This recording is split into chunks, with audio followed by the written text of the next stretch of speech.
Good evening. How you guys doing? Wanted to just talk for a few minutes about a few things. Y'all can see me in my glasses. I should have got the reflection proof. But anyway, so the course of these months and this year, really, a lot of people have asked me certain things. They've even accused me of certain things. And so I just kind of want to talk a little bit about it because I have been very transparent, very open about this process and what I've been dealing with and what I am experiencing. And at one point in time, I was ashamed. I'm the eat life person. I've been eating life and I've lost 90 pounds and I have transformed physically on the outside, but what's going on the inside? And so I actually had a few people say to me or ask me, how has Eat Life affected you, good or bad? Or did Eat Life cause this? And initially I was like, what? What you talking about?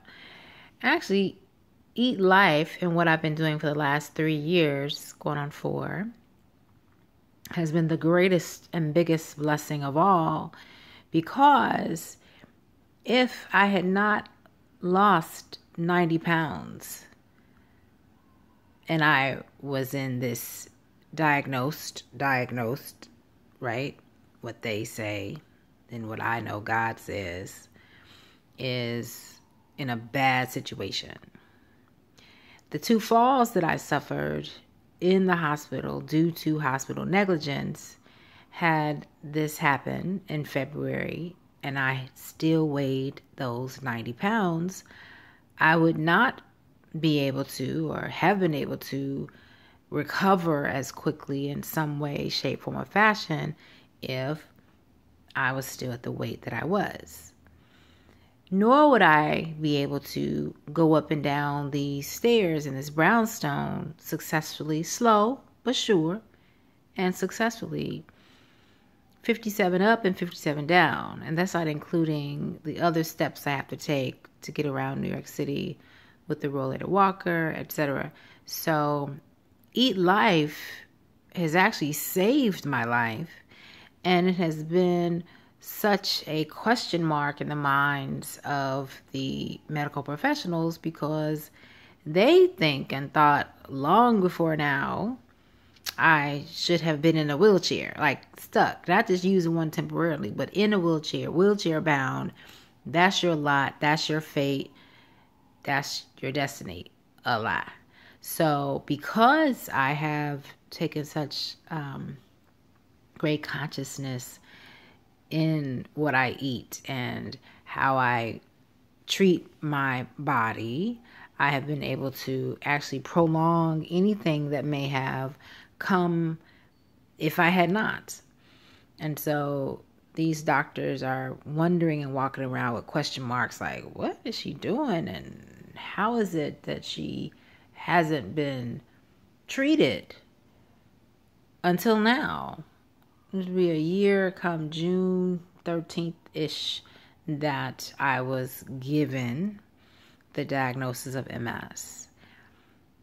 What they discovered last year when I did the spinal tap, my spinal fluid is absolutely crystal clear. Like you can drink it. They're trying to figure out why isn't it murky or, dirty or mucousy or whatever it's supposed to be when you have such a diagnosis as MS.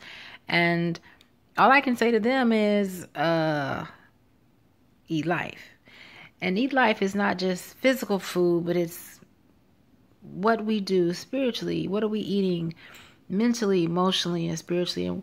And who are the people in our lives that we're surrounded by? And I am not professing to be any great philosophical. I don't have all the answers.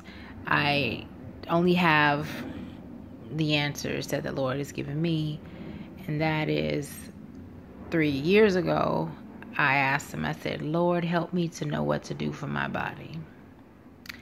And that was when I walked into a Whole Food store, bought the greenest thing that I could find, and that was kale. And I ate it. And for the first time in 8 years, the next morning, I felt the blood in my legs and my feet. And I said, oh, it's something to this food thing. And that's how Eat Life got its start. It wasn't Eat Life. It was just me doing something very drastic and very deliberate and different to see if it was going to counter what I was feeling. So I wasn't trying to lose weight. I wasn't trying to get fit. I was trying to not hurt. I was trying to not have pain in my legs and in my feet. And I kept going for a whole year and changed everything about how I eat food, my relationship with food and to food. And thus, Eat Life began. When I sat down, I was thinking, this is something. After a year, I was like, wow, this is a lot. And I said, Eat Life, Eat Life, Eat Life. And then I was like, Lord, it's something else, Eat Life. It's a movement, not a moment. Which means we didn't get where we are from one meal, one bad episode with food. It is a movement that we have, a relationship that we have with food over time that gets us here, good, bad, or indifferent. And so I just really wanted to take a moment to address that. And then to the question of why am I so transparent? In being ashamed, I was like, wow, so the way you shame is you tell the story. No dipping, no dodging, no diving, no, let me tell the story. And not just of what I'm going through, but what I am surviving and have come out of. And to give God the glory for what it is that He has done and is doing. That's how you shame. People have secrets, and we all do. We have undisclosed things about ourselves that no one will ever tell. They take it to the grave. Well, this one I did not want to take to the grave because it will actually help me, one, save my life, and maybe save someone else's. I pray. So that's why I have been doing the Eat Life talks around the country last year. I should have been and would have been in several other cities this year. I was looking to do Atlanta, Detroit, been trying to get to DC, and and Dallas is on there, and I definitely want to put Missouri or St. Louis on there as well. So doesn't mean it can't happen. It just means that it's not right now. However, I'm a firm believer that everything is possible with God. All things are possible with God. The last thing, too, is that I have never, ever, nor will I ask God why. Why me? My thought is, it's for me. When I ask the Lord, why me? It's conjures up or is in some way framed around doubt and accusation, as if God doesn't know what He's doing, as if He doesn't see what's happening, as if He has no idea what's happening to me. And so for me to say, why me? I said, I will never ask why me. It never even occurred to me to ask why me. My question is, what do you want me to do with this? How do you want me to handle this? And over time, as I begin to live, tell the story. Share it with people. And then just let them see just how good God is. And I'm not a Bible thumper.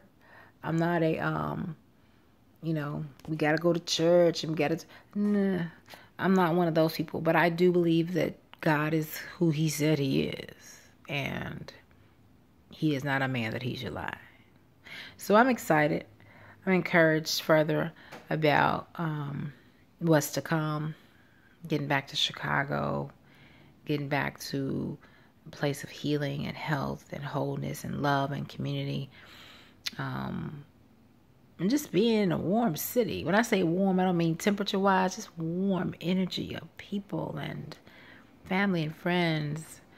And I'm excited about that. So, yeah. So I just wanted to share this with you. Didn't want to hold you up. It's been about like 10 minutes and 30 seconds. Sorry, so long. But I wanted to at least share just some random but very relevant and specific thoughts that I've had that have been asked by people who have wondered.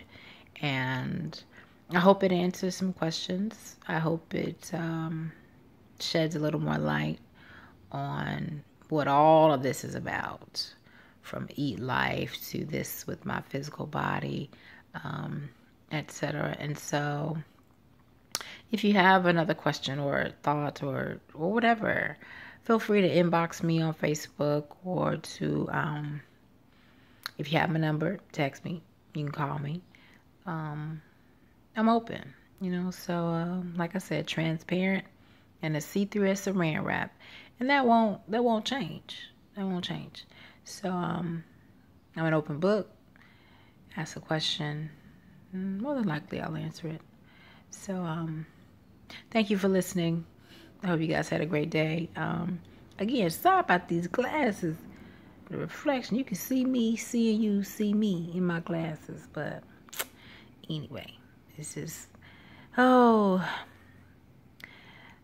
things of wearing glasses. But anyway, thank you all so much. Hope you had a great day and hope you have a great night. All right, talk soon.